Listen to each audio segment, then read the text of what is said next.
Is red wine good or bad for your health? You have probably heard that consumption of red wine is good for your health. In fact, there is a lot of evidence out there supporting this idea.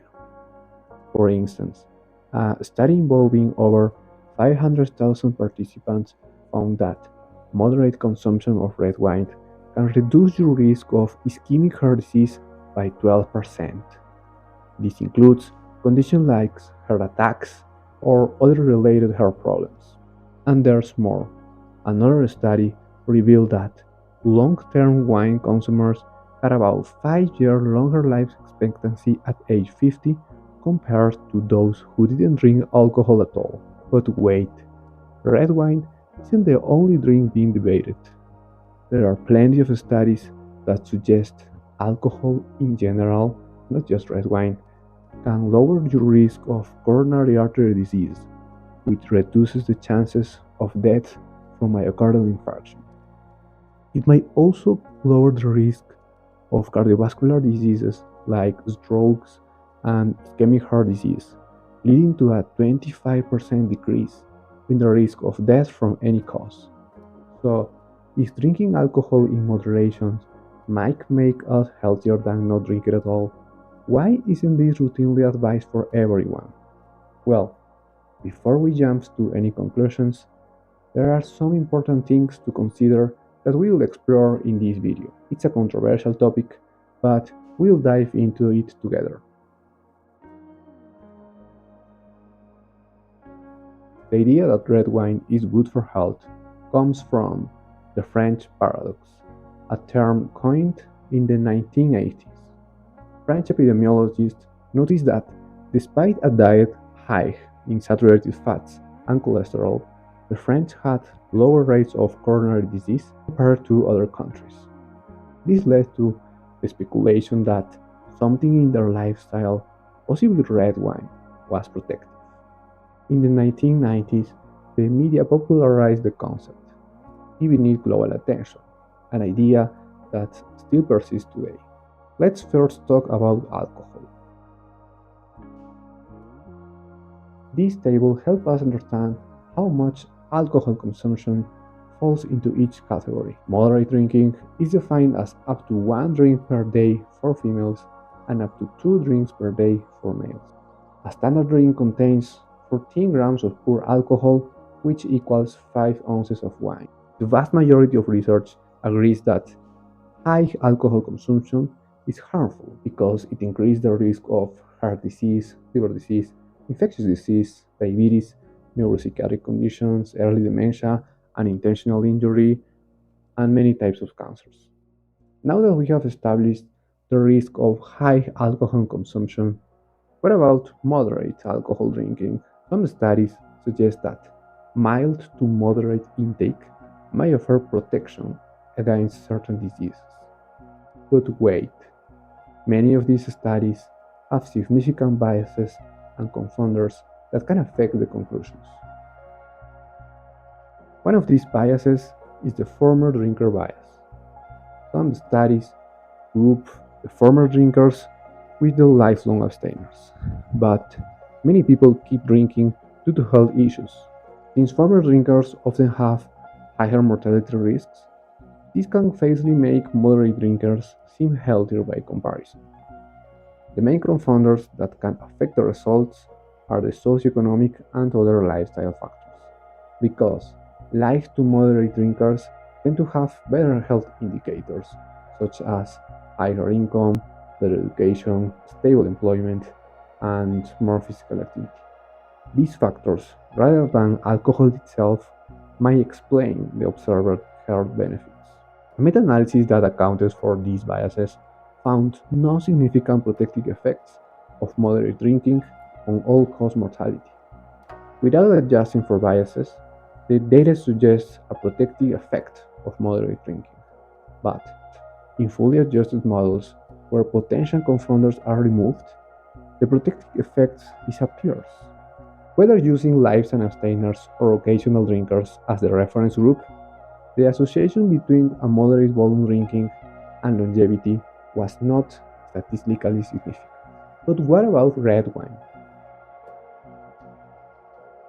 Could the conflicting research on alcohol and health be due to the difference between the different types of alcoholic beverages?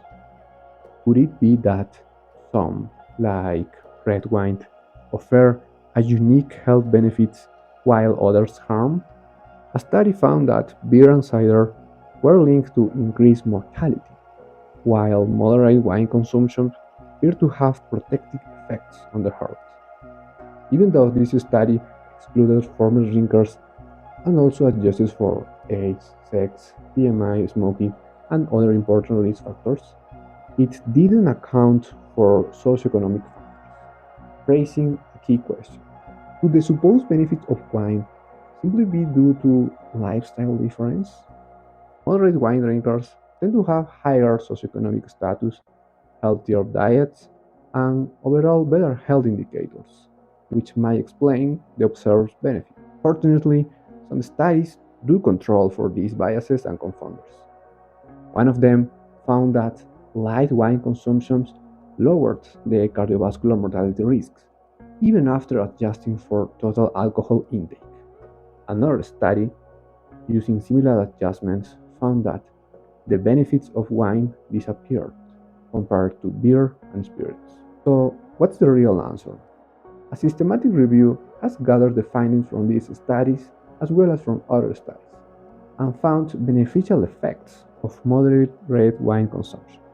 But here's the issue: it doesn't assess whether the included studies adequately control for key biases, like the former drinker bias, or accounted for important confounders, such as socioeconomic status.